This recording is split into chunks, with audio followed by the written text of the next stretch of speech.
Киләсек бергәлә бу кадәр күпешеп армыйсың ничек? Габдулла Тукайның бала белән күбәләк шигыре кечкенәләр арасында бик популяр. Ул җиңел ятлана, балаларны табигатькә саклык белән карарга өйрәтә ди китапханәчеләр.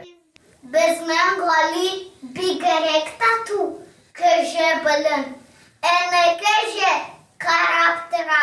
Быел 28-нче тапкыр уздырылучы Яттан сөйлә Тукай шигырьләрен шушы булыр иң зур бүләгең бәйгесе дистанцион рәвештә уздырыла. Катнашучылар үзләренең чыгышларын менә шулай видеога төшереп юллыйлар. Быел анда 240-ка якын кеше катнашырга теләк белдергән.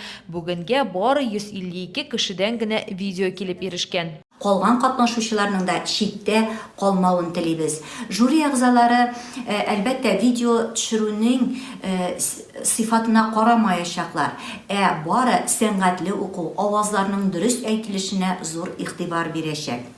Шуңа да кулыгызга телефон алып, үзегезнең чыгышыгызны видеога төшереп экраннарда күрсәтелгән адреска юллагыз. Нәтиҗәләрне 20 апрельдән соң ясый башлаячаклар, җиңүчеләр исемнәре 26 апрель көне билгеле булачак. Аларны китапханәнең сайтында һәм ВКонтакте шелтәрендәге төркемендә күреп булачак.